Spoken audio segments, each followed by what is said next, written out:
और हमारा एक प्रेजेंट यानी वर्तमान लाइव जो जीवन है, इसमें दोनों चीज़ों का इम्पोर्टेंस और महत्व है।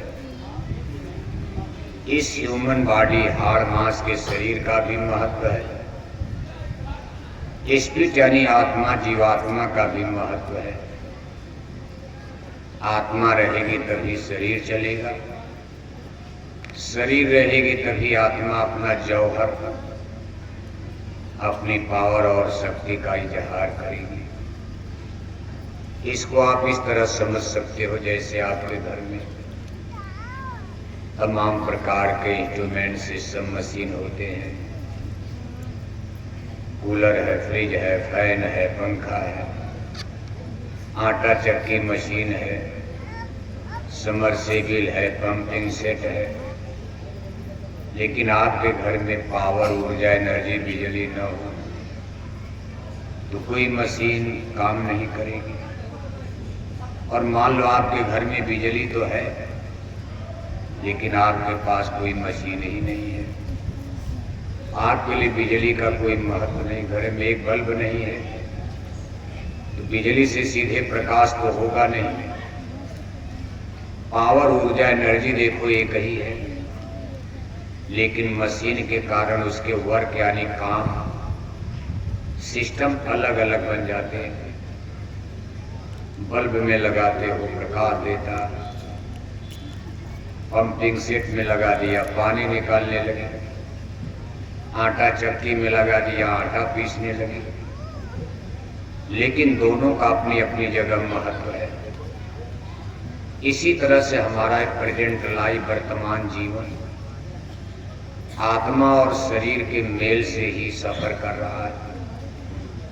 जब तक इस शरीर में स्पिरिट यानी आत्मा है तब तक हमारा आपका जीवन चल रहा है। जिस दिन इस शरीर से आत्मा अलग हो जाएगी, शरीर अलग, उस दिन हमारा आपका शरीर वृथा बेकार हो जाएगा। आंखों का देखना बंद, कानों का सुनना बंद, जिह्वा यानी जबान का बोलना बंद हो जाएगा, हाथ पैर की सारी क्रिया डेड हो जाएगी। तब आप कहते भाई दादा तो मर गए, डेड माने मुर्दा हो गए, और 2-4 घंटा रोना गाना, इसके बाद आप उनको नहला धुला करके अंतिम जुलूस निकाल देते, कफन दफन करके, और ले जा करके हाड़ जरे जो लकड़ी के जरे जो घास, शरीर की हड्डियां लकड़ी की तरह से, शरीर के सारे बाल घास फूस की तरह से घंटे 2 घंटे में जलकर मुट्ठी भर राख हो जाते हैं। जब तक इस शरीर में आत्मा है, अगर आपने इसको जला दिया तो कोर्ट कचहरी में मुकदमा चल जाएगा। अगर इस शरीर में आत्मा मौजूद है और आप किसी को आग में जला दो तो फांसी हो जाएगी, जीवन भर जेल में सड़ोगे आप। लेकिन अब आपको कोई जुर्म नहीं है, आपने अपने दादा को घर वालों ने ही जला दिया। बताओ, आज अगर आपको कोई गाली दे दे तो नाती पोता उसको गोली मार देंगे, तूने मेरे बाप दादे को गाली कैसे दे दिया। लेकिन आपके जीवन में एक ऐसा समय आ रहा है कि यही नाती पोता आपको जमुना के किनारे आग में जलाएं। कोई दुश्मन जलाता, जिनको आपने खिलाया पिलाया जिलाया पढ़ाया लिखाया इंजीनियर डॉक्टर बनाया, वही आपको मुखाग्नि देंगे, आपके शरीर में आग लगाएंगे, उधर आंसू भी गिराएंगे। एक तरफ तो सर ढक करके रोते हैं, मुंह बंद करके रोते भी हैं, लेकिन आग लगाना भी जरूरी है। और आग वोग लगाने के बाद घर आएंगे, 10 दिन दशवां मनाते हैं। 13 दिन आता है तो ब्रह्म भोग रहेगा। हिंदू धर्म में सब लोग यहाँ हिंदू ही बैठे, कोई मुसलमान तो दिखाई नहीं दे रहा। और अभी मुसलमानों को सुनाने का समय भी नहीं है। आपके कौशाम्बी जिले इलाहाबाद में तो बहुत मुसलमान भाई रहते हैं, लेकिन अभी मुसलमानों को सुनाने का समय नहीं आया है। अभी कौशाम्बी जिले के मुसलमानों को सुनाने का समय 8 या 10 बरस के बाद आ रहा है। कई बरस? जोर से बोलो। इसलिए अभी सुनाने मत जाना। कच्चा घाव है, कच्चा फोड़ा है, कच्चा ऑपरेशन कर दोगे बीमारी बढ़ जाएगी। घाव जब पक जाए तब उसका चीड़ा लगाया जाता है, तब ठीक रहेगा। समय के पहले कोई काम करना खतरनाक होता। समय का सबको इंतजार करना चाहिए। जय गुरुदेव मिशन की तरफ से सनातन धर्म का संदेश अभी कौशाम्बी जिले के हिंदुओं को सुनाया जाए, जो अपने को कहते हैं हम हिंदू हैं। पहले आप इसको समझ लो, धर्म क्या होता। 13 दिन में ब्रह्म होते रही मनाकर बीच में चिट्ठी भी जारी करते हो। 10वां और ब्रह्म भोज के बीच में 3-4 दिन में आप चिट्ठी नोटिस, कागज पर नोटिस और सूचना लिख करके पूरे गांव जेवार रिश्तेदार को उसमें आप सूचना भेजते हो कि मेरे पूजनी दादाजी का क्या हो गया है? क्या हो गया? यानी मरे नहीं हैं, ट्रांसफर हो गए। कौशाम्बी से निकलकर कहां चले गए? यानी दादा मरे नहीं हैं। और जब दादा मरे नहीं हैं तो उनके एक अच्छे भविष्य के लिए हम कुछ धार्मिक अनुष्ठान, हम 1000-2000 को लड्डू पूरी खिलाकर पंडित पुजारी लोगों को बुला करके कुछ जंतर मंत्र वेद मंत्र का पाठ करवाते हैं कि वह हमारे दादा को स्वर्ग में अच्छी जगह, कोई तकलीफ ना हो। कौशाम्बी में तो बड़ी गरीबी झेली, कम से कम स्वर्ग वैकुंठ में जाएंगे, वहां मकान वकान की कमी है नहीं। ये हिंदू धर्म की मान्यता है कि स्वर्गवास। दादी मर गई तब क्या चिट्ठी लिखते हो? क्या लिखा? मेरी दादी जी का क्या हो गया? माता जी मर गई क्या हो गया? पिताजी मर गए क्या हो गया? पूरे कौशाम्बी का क्या हो गया? पूरे उत्तर प्रदेश का क्या हो गया? पूरे इंडिया हिंदुस्तान का क्या हो गया? सब स्वर्ग। तब तो भगवान का नरक खाली पड़ा हुआ। आज तक पूरे कौशाम्बी जिले में किसी ने ये चिट्ठी नोटिस नहीं जारी किया कि मेरे दादाजी का तो नरकवास हो गया।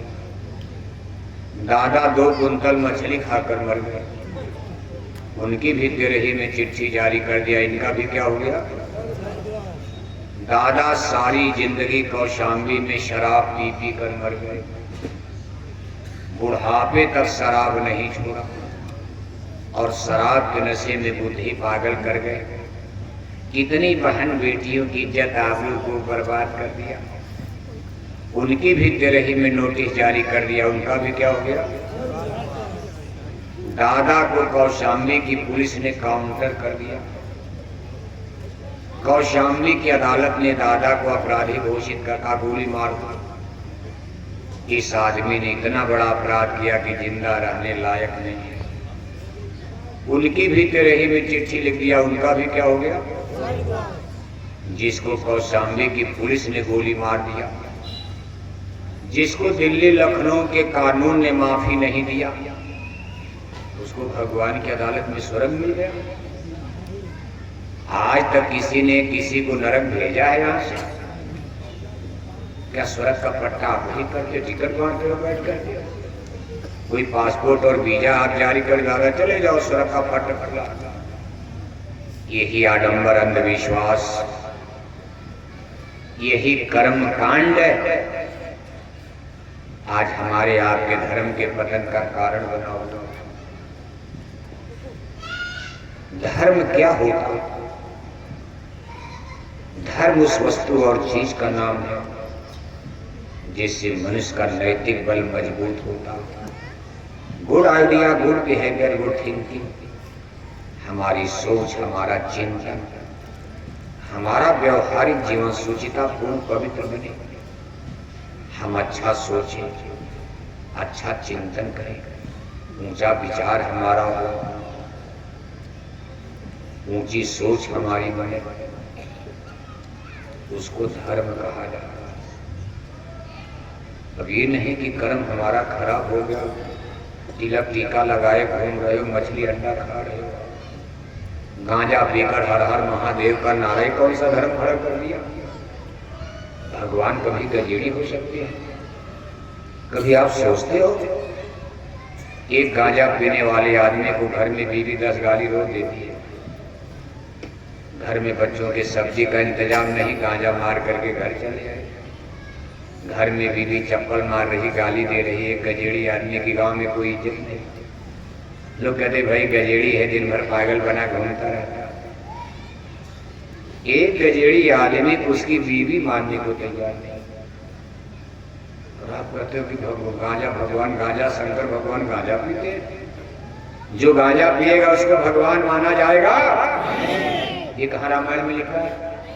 कहीं लिखा है भगवान भी गांजा भांग खाएंगे?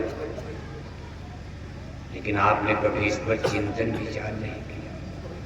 मार्ग से जाकर जो भावा, जो मन में आ वही धर्म बना दिया। इसलिए जय गुरुदेव मिशन ने धर्म की लकीर खींच दिया। पहले समझो इस बात को।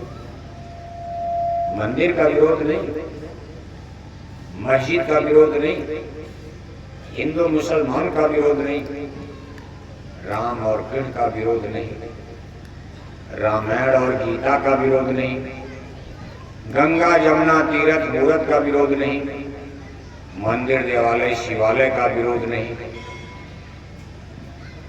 विरोध जिस चीज का हो रहा उसको जान लो। एक ऐसी लकीर जय गुरुदेव मिशन ने खींचा है, इधर शाकाहारी, इधर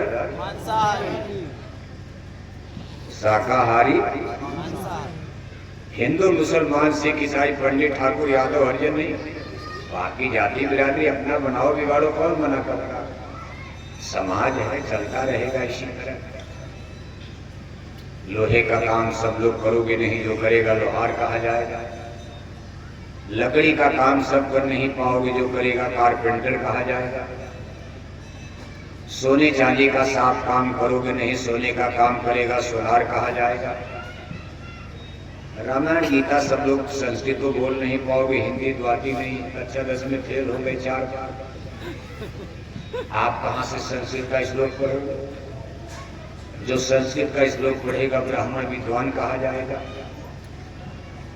कथा कीर्तन करेगा उसको धर्म गुरु कहा जाएगा। चमड़े का काम करेगा कोई होगा, चमड़े का जूता चप्पल बनाएगा, चमार कहा जाएगा। गाय पालेगा, डेयरी फार्म खोल देगा, गोपाल कहा है, क्या हर जाएगा? अरे गाय को पाल रहा उसको गोपाल कह दिया गया, कोई बुराई है? कोई बुराई है? एक भगवान को भी गोपाल कहा गया, गोपाल गाय पालो आप गोपाल, ये सब तो बनता बिगड़ता रहेगा। उस पर जय गुरुदेव मिशन का कोई लेना देना नहीं। आपके मंदिर से कोई इतराज, न मस्जिद से कोई इतराज। जय गुरुदेव मिशन ने केवल एक बारीक लकीर खींची, बहुत बड़ी पेड़ नहीं, एक लाख नहीं पाओगे आप, एक हल्की लकीर खींची गई है। एक तरफ शाकाहारी, एक तरफ मांसाहारी। समझ रहे नहीं मतलब? इधर शाकाहारी, इधर मांसाहारी, इधर सनातन है, इधर गैर सनातन। शाकाहारी माने सनातन,